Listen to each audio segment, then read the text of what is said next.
తాకట్లో ఉన్న మీ బంగారాన్ని విడిపించి ఆ రోజు ఆన్లైన్ రేటుకి కొంటాం. Sharma gold company.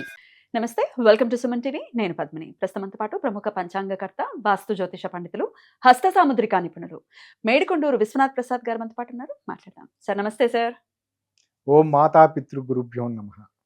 సార్, వాస్తుకి సంబంధించి రకరకాల పాయింట్స్ గురించి చెప్తున్నారు. అంటే ఆర్థికపరమైన ఇబ్బందులను అధిగమించడం కోసం ఏం చేయొచ్చు, అలాగే ఇంట్లో సంతానానికి సంబంధించి, వివాహానికి సంబంధించి జాప్యతలు ఉంటే ఎట్లాంటి రెమెడీస్ చేసుకుంటే త్వరితగతిన రిజల్ట్ ఉంటుంది అనేది ఆల్రెడీ ప్రీవియస్ వీడియోస్లో మనం మాట్లాడుకోవడం జరిగింది. ఇంట్లో దైవ బలం పెరగటం కోసం వాస్తులో మనం కరెక్షన్స్ చేసుకోవటానికంటూ ఏదైనా ఉంటుంది. అంటే దైవబలం అనే ఆ పాయింట్ తీసుకొచ్చినప్పుడు ఈశాన్యం అనే పాయింట్ వచ్చేస్తుంది. ఖచ్చితంగా ఈశాన్యంలో ఖచ్చితంగా దేవతా గృహాన్ని ఏర్పాటు చేసుకోవటం అనేది సర్వసాధారణంగా చేసేటటువంటి ఒక అంశం. ఈశాన్యంలో మరి మాకు సింహద్వారం వచ్చేసిందండి, మరి పెట్టుకోవడానికి ప్లేస్ లేదు అన్నప్పుడు దాన్ని అటు ఇటుగా మార్చుకోవటము, లేకపోతే ఇంకొక ప్రదేశంలో పెట్టుకోవటము, ఇట్లాంటివేవో చేస్తూ ఉంటారు. అసలు ఇంతవి టోటల్గా ఇంట్లో దైవబలం పెరగటం అంటే పాజిటివిటీ పెరగటమే కదా. ఈ పాజిటివ్ ఎనర్జీ పెంచుకోవటానికి ప్రత్యేకంగా వాస్తులో ఎటువంటి టిప్స్ని ఫాలో చేయాల్సి ఉంటుంది, చెప్తారా? తప్పనిసరిగా అండి. ముఖ్యంగా దైవబలం అనేది వ్యక్తిగతానికి సంబంధించింది కాబట్టి వారి వ్యక్తిగత జాతకానికి సంబంధించి ఏదైనా పొరపాట్లు ఉన్నట్లయితే, ఏదైనా దోషాలు ఉన్నట్లయితే వాటికి రెమెడీ చేసుకోవటం. జాతకం చూసినప్పుడు వీళ్ళకి దైవబలం ఎక్కువగా ఉంది అనేది చూసి తెలుస్తుంది కదా. గురువు యొక్క పొజిషన్, రవి పొజిషన్ చాలా చక్కగా ఉన్నాయంటే వారికి దైవబలం దైవబలం చక్కగా ఉన్నట్లు. అదే గృహవాస్తుకు సంబంధించి చూసుకుంటున్నప్పుడు ఇంటికి వెళ్ళాలి, త్వరగా ఇంటికి వెళ్ళాలనే ఆలోచన, ఇంట్లో ఎక్కువసేపు గడపాలనే ఆలోచన మానసికంగా రావటం, అది దైవబలం ఉన్నట్లు. ఎప్పుడెప్పుడు ఇంటికి వెళ్దామా, ఎప్పుడెప్పుడు భార్య బిడ్డలతోటి కలిసి ఉందామా అనే పరిస్థితి ఉండటం, అది దైవబలం ఉన్నట్లు. ఇంట్లో ఉంటే నా ఇంట్లో నేను ఉంటే నాకు ప్రశాంతంగా ఉంటుంది, ఈ ఫీలింగ్స్ ఇటువంటివి ఇంటికి ఎప్పుడు వెళ్దామా అని తహతహలాడే పరిస్థితి ఉండటం అంటే ఆ ఇంట్లో దైవబలం ఉన్నట్లు. రెండవది ఆ ఇంట్లో గ్రోత్ ఉండటం. అంటే వారు గ్రోత్ అనే దానికి మనం యూనిట్స్ లెక్కించలేం. వాళ్ళకి తగినంత సంపాదన ఉన్నప్పటికీ, చాలా ఎక్కువ సంపాదిస్తున్నప్పటికీ ఎప్పుడూ కష్టాల్లో ఉన్నామనే ఫీల్ తోటి ఉండేవాళ్ళు ఉంటారు. చాలా తక్కువ సంపాదిస్తున్నప్పటికీ చాలా తక్కువ సంపాదన ఉన్నప్పటికీ వాళ్ళు దాంతో హ్యాపీగా ఎంజాయ్ చేసే వాళ్ళు ఉంటారు. డెఫినెట్లీ తక్కువ సంపాదనతోటి ఎక్కువ ఎంజాయ్మెంట్ పొందే వాళ్ళకి దైవబలం చక్కగా ఉన్నట్లు. అలా కాకుండా ఎక్కువ సంపాదిస్తున్నా ఎప్పుడు మాకు సరిపోవట్లేదు అని బాధపడే వాళ్ళకి దైవబలం తక్కువగా ఉన్నట్లు. అది బహుశా వాళ్ళ జాతకాలలో అటువంటి పాజిటివ్ ఇండికేషన్ ఉన్నప్పటికీ వాళ్ళ మానసికంగా అటువంటిది లేదు, అటువంటి తృప్తికరమైన పరిస్థితి లేదు, ఎప్పుడు ఏదో ఒక సమస్యను ఎదుర్కొంటున్నారు అనే పరిస్థితి ఉన్నప్పుడు ఖచ్చితంగా జాతకంతో పాటుగా వాస్తుకు సంబంధించిన వారు ప్రస్తుతం ఉంటున్న ఇంటికి సంబంధించి పరిశీలన చేయటం అనేది అవసరమైన విషయం. ఇక్కడ ప్రతి ఇంటికి సంబంధించి ఇప్పుడు కొత్తగా వస్తున్న అపార్ట్మెంట్స్లో ప్రతి ఇండిపెండెంట్గా, అంటే కామన్ గోడలు ఉండే పరిస్థితులు ఇప్పుడు లేకుండానే కన్స్ట్రక్షన్ కొన్ని సిటీలో జరుగుతున్నాయి. కొన్ని టౌన్స్లో వాటిల్లో ఇంకా కామన్ గోడలతోటి ఇల్లు అపార్ట్మెంట్స్ ఉండే పరిస్థితి ఉంది. ఇక్కడ ఇండిపెండెంట్ హౌస్ లక్షణాలు కలిగిన అపార్ట్మెంట్స్ ఇప్పుడు ఉన్నాయి, కామన్ గోడలు లేకుండా దేనికి దానికి గోడలు. సహజంగా ఇక్కడ వాస్తు అనే దానికి ప్రత్యేక నిర్వచనం ఏమిటి? వసతికి అనుకూలంగా ఉండటం, గాలి వెలుతురు చక్కగా వచ్చే విధంగా ఉండటం. వీటిని పరిగణలో తీసుకున్నప్పుడు గాలి వెలుతురుతో పాటుగా బయట నుంచి వచ్చే శక్తులలో పాజిటివ్ శక్తులు, నెగిటివ్ శక్తులు రెండు రకాలు ఉంటాయి. అంటే దైవశక్తులు లేదా దానికి విరుద్ధమైన మరొక శక్తి, వేరే శక్తులు, అవి మనకి మన చుట్టూ ఉన్న అట్మాస్ఫియర్లో ఖచ్చితంగా ఉంటాయి. ఇవి మన ఇంట్లోకి కేవలం పాజిటివ్ శక్తి మాత్రమే ప్రవేశించేటానికి అనుకూలంగా పెట్టుకోవటం, మరి వచ్చే నెగిటివ్ శక్తికి కూడా ఒక రూమ్, దానికంటూ ఒక ప్రత్యేకత అది తిరగటానికి ఇవ్వాలి. కాబట్టి దాన్ని పిశాచ స్థానము అంటారు. దానికి తిరగడానికి ప్లేస్ ఎలా ఇస్తాను సార్? అది రాకుండా ఉండటం అంటే దాన్ని వీ కెనాట్ ప్రివెంట్.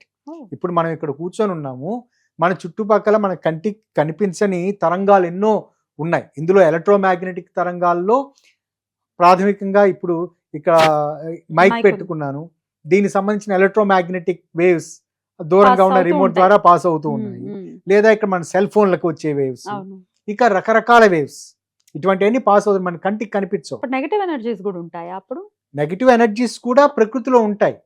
ఆ నెగటివ్ ఎనర్జీస్ కూడా మనం తగిన స్థానాన్ని కల్పించాలి, లేకపోతే అవి పెనట్రేట్ అవుతాయి మనలోకి. ఆ పెనట్రేట్ అంటే మనకు తెలియకుండానే సౌరశక్తిలో సూర్యుని నుంచి వచ్చే కాంతిలో విబ్జిఆర్లో అల్ట్రావైలెట్ రేస్, ఇన్ఫ్రారెడ్ రేస్ అనేవి ఉండే అవకాశం ఉంటుంది కదా, అవును. అవన్నీ ఉంటాయని చెప్తూ ఉంటారు. అవును. మనకు తెలుసు కదా సైన్స్ ప్రకారం. అవి తగిన మోతాదులో కనుక ఉన్నట్లయితే మనకి ఎటువంటి ఇది ఉండదు. అదే మనం బాగా ఎండాకాలంలో మండుతున్న ఎండలో మనం వెళ్తూ ఉన్నాం అనుకోండి, బహుశా వాటి కారణాల చేత ఇన్ఫ్రారెడ్ రేస్ మరో కారణం చేత శరీరం మీద బొబ్బలు రావటం, వడదెబ్బ తగలటం, లేకపోతే చర్మం రంగు మారటం, ఇటువంటి పరిస్థితులన్నీ ఉంటాయి. కాబట్టి మనం వాటిని ప్రివెంట్ చేయలేం. వాటికంటూ ఒక సపరేట్ పద్ధతిని మనం ఏర్పరచాలి. Right. దాన్ని పిశాచ స్థానము అంటారు. ఇక్కడ మనం ఒక యాటమ్ను తీసుకున్నట్లయితే యాటమ్ మధ్యలో న్యూక్లియస్ అనేది ఉంటుంది. ఏదైనా ఒక ఆటం తీసుకున్నప్పుడు న్యూక్లియస్ దగ్గర చుట్టూరా దానికి రౌండ్ చేస్తూ నెగటివ్ ఎనర్జీస్ ఎలక్ట్రాన్స్ తిరుగుతూ ఉంటాయి. ఈ ఆఫ్ నెగటివ్ ఎనర్జీ అది తిరుగుతూ ఉంటాయి. ఇవి ప్రోటాన్స్ అనేది పాజిటివ్ ఎనర్జీ, అది న్యూక్లియస్కి దగ్గరగా ఉంటాయి. ఇది మన సైన్స్ సంబంధించిన విషయం. ఈ గుండ్రంగా తిరిగే తత్వం కలిగినది ఈ ఎలక్ట్రాన్స్, మైనస్ నెగటివ్ తత్వం కలిగినవి. ఎప్పుడైతే ఎలక్ట్రాన్స్ పొరపాటున న్యూక్లియస్లోకి ప్రవేశిస్తాయో అప్పుడు విస్ఫోటనం జరుగుతుంది. అంటే న్యూక్లియస్ అనే పాయింట్ని మన గృహ మధ్యం పాయింట్గా మనం తీసుకున్నప్పుడు, మన ఇంటికి సంబంధించి మా ఇంటిలో ఉండే మధ్య మిడ్ పాయింట్గా మనం తీసుకున్నప్పుడు ఈ నెగటివ్ ఎనర్జీస్ పాజిటివ్ ఎనర్జీస్ అనే దాంట్లో పాజిటివ్ ప్రోటాన్స్ కానీ ప్రోటాన్స్ లోపలికి ఎంటర్ అవ్వటానికి అనుకూలంగా మనం ఏర్పరచుకోవాలి. ఎలక్ట్రానిక్ తత్వం కలిగినవి, ఇవి నెగటివ్ తత్వం కలిగినవి ఆ ఇంటి చుట్టూతా తిరగటానికి అవకాశం కల్పించే విధంగా ఉండాలి. కాబట్టి ఇంటి చుట్టూరా ఒక మనిషి తిరిగేంత ప్లేస్ కానీ, లేదా మరొక చిన్న జంతువు కుక్క పిల్ల లేదా ఒక పిల్లి ఇటువంటి తిరగటానికి అవకాశం ఉండే విధంగా మనం ఏర్పాటు చేసుకున్నాం అనుకోండి. అంటే అంత స్పేస్ అయినా ఉండాలి, కానీ మనం తుడుచుకోవడానికి ఇబ్బంది. అందుచేత కొంచెం స్పేస్ మనం ఏదో రకంగా తుడుచుకోవడానికి అనుకూలంగా ఉండే విధంగా స్పేస్ ని కనుక ఏర్పాటు చేసుకున్నట్లయితే ఆ ఇంటికి ఎటువంటి వాస్తు దోషాలు ఉన్నప్పటికీ అవి తొలగిపోతాయి. అంటే అవి పని చేయవు. First point. రెండవది అంటే దీని పిశాచ స్థానం తగినంతగా వదలాలి. కానీ వేరే అపార్ట్మెంట్ కల్చర్లోకి వచ్చినప్పుడు, అపార్ట్మెంట్లోకి ఆ స్థితిలోకి వచ్చినప్పుడు వాటిల్లో మనం చుట్టూరుతా తిరిగే అవకాశం లేదు, కానీ వెసులుబాటు ఉంటుంది గాలి తిరగటానికి. అది కొంతలో కొంత బెటర్. మనం తిరిగే అవకాశం లేకపోయినప్పటికీ, మనిషి తిరిగే అవకాశం లేనప్పటికీ పైన మనం ఒక అపార్ట్మెంట్ లో పైన తీసుకుంటున్నప్పుడు సెల్లార్ని వదిలేస్తాం. సెల్లార్లో మన ఫ్లోర్ దగ్గరకు వచ్చినప్పుడు అక్కడి నుంచి ఇండిపెండెంట్ గా మొత్తం గోడలు ఉన్నప్పుడు మనిషి తిరిగే అవకాశం కానీ వేరే జంతువు తిరిగే అవకాశం లేకుండా అక్కడ ఫ్లోర్ ఏమి ఉండదు. కానీ మిగతా వేవ్స్ అన్ని తిరిగే అవకాశం ఉంటుంది. కొంతలో కొంత బెటర్. దాన్ని కూడా పిశాచ స్థానం పాజిటివ్ గా తీసుకోవచ్చు. కాబట్టి ఇటువంటి సౌలభ్యత ఉన్నప్పుడు దైవ బలం ఆ ఇంట్లో ఉండే అవకాశం ఉంటుంది. ఇక రెండవ పాయింట్, సూర్యకిరణాలు. ఉదాహరణకి తూర్పు పడమరల ఇల్లు అనుకుందాం. అంటే తూర్పు వైపు నుంచి అపార్ట్మెంట్ లో తూర్పు వైపు ముఖద్వారం కలిగిన ఇల్లు అని అనుకుందాం. అది అపార్ట్మెంట్ కావచ్చు, ఇండిపెండెంట్ హౌస్ కావచ్చు, ఏదైనా. సూర్యకిరణాలు తూర్పు వైపు నుంచి లోపలికి ఎంటర్ అవుతూ ఉన్న సందర్భంలో అవి ఏదో పాయింట్ వరకు వచ్చి సూర్యకిరణాలు అక్కడ ఆగుతాయి. దాని తర్వాత మధ్యలోకి వచ్చినప్పుడు మనకి సూర్యకిరణాలు పడవు. ఆ పాయింట్ని నోట్ చేసుకుని దాని తర్వాత పశ్చిమ వైపు నుంచి అస్తమిస్తున్న సమయంలో సూర్యకిరణాలు లోపలికి ఎంటర్ అవుతున్నప్పుడు అక్కడో పాయింట్ నోట్ చేసుకుని ఎంతవరకు మ్యాక్సిమం వస్తుందో అనేది చూసుకొని రెండిటి మధ్య వ్యత్యాసం టోటల్ లెంత్ కంటే, టోటల్ మనం తీసుకున్న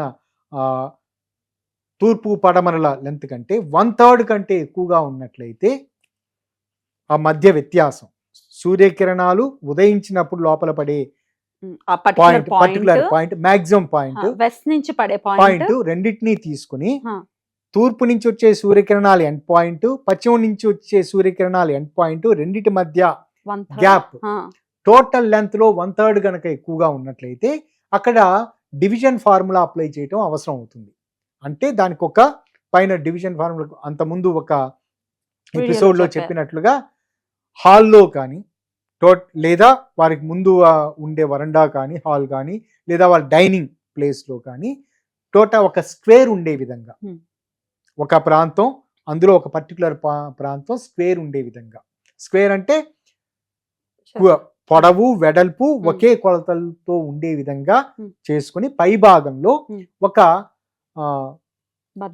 బద్ద అంటే ఇట్లా పైన రూఫ్ కంటే కింద, రూఫ్ కంటే కొంచెం వేలాడుతున్నట్లుగా ఒక ఇంచుమించు ఒక అంగుళం తుడవటానికి అనుకూలంగా ఉండే విధంగా ఒక 6 అంగుళాల నుంచి ఒక అడుగు పైనుంచి కిందకి పైనుంచి వ్యత్యాసం ఉండే విధంగా ఒక మంచి చెక్క బద్ద అడ్డంగా వేసేసి డివిజన్ చేసినట్లయితే అది చక్కటి రెమెడీగా పనిచేస్తుంది. దాని తర్వాత ఏదైనా దైవబలం పెంచుకోవడానికి ఉపయోగపడే వాటిల్లో నాకు చేయించలేమండి, లేకపోతే మేము అద్దిళ్లలో ఉన్నామండి అనుకునే వాళ్ళు అది చేయించలేక పరిస్థితి ఉండొచ్చు కదా, అప్పుడు అటువంటి సందర్భాల్లో నాట్య గణపతి, నృత్య గణపతి లేదా నాట్య గణపతి, నాట్య గణపతి బొమ్మని అంతకుముందు ఏదో ఎపిసోడ్లో మీకు వివరించాను.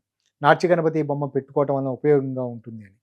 ఇది మనం ఇంటిలోకి ఎంటర్ అవుతున్న వెంటనే, మనం లోపలికి వస్తున్న వెంటనే గడప దగ్గరే మనకి నాట్య గణపతి బొమ్మ కానీ విగ్రహం కానీ 3D విగ్రహం తీసుకోవటం కంటే 2D బొమ్మ తీసుకోవటం మంచిది. మనం విగ్రహం ఏదన్నా ఏ రూపంలో తీసుకున్నా దానికి నైవేద్యాలు, పూజలు ఇటువంటివన్నీ చేయటం, ధూపదీప నైవేద్యాలు పెట్టడం అనేది అవసరం. అది చేయలేని పరిస్థితి ఉన్నప్పుడు దాని నుంచి సైడ్ ఎఫెక్ట్స్ ఉండే అవకాశం ఉంటుంది. అందుచేత నాట్య గణపతి బొమ్మని ఒకటి తీసుకుని ఫోటోని ఎదురుగా పెట్టుకోండి. అంటే తూర్పు ఎంట్రన్స్ ఉన్న పశ్చిమ గోడ పెట్టుకోండి. పశ్చిమ వైపు ఇల్లు అనుకోండి, తూర్పు వైపు పెట్టుకోండి. అలానే ఉత్తరం అయి ఉన్నప్పుడు అలా పెట్టుకోండి. ఏ దిక్కున పెట్టుకున్నా దాంట్లో ఆ సౌలభ్యతలు ఉంటాయి. కానీ నాట్య గణపతి లోపలికి ఎంటర్ అవుతూ ఉన్నప్పుడు నృత్య గణపతిని చూస్తూ ఎంటర్ కావటం వలన చాలా చక్కటి అనుకూలమైన ఫలితాలు, దైవబలం పెరిగే పరిస్థితులు ఉంటాయి. దాని తర్వాత మరొక రకమైన ఉపయోగం, వారికి ఏదన్నా కుటుంబపరమైన చిక్కు సమస్యలు ఇటువంటివి ఏదన్నా ఎదురున్నప్పుడు కూర్మ యంత్రం అనేది ఒకటి లభ్యం అవుతుంది.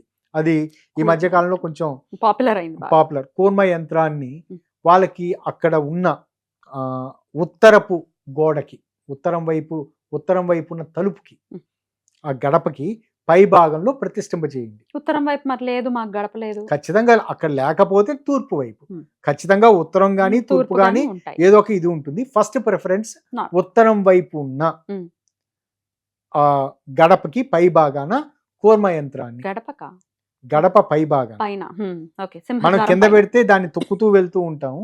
మన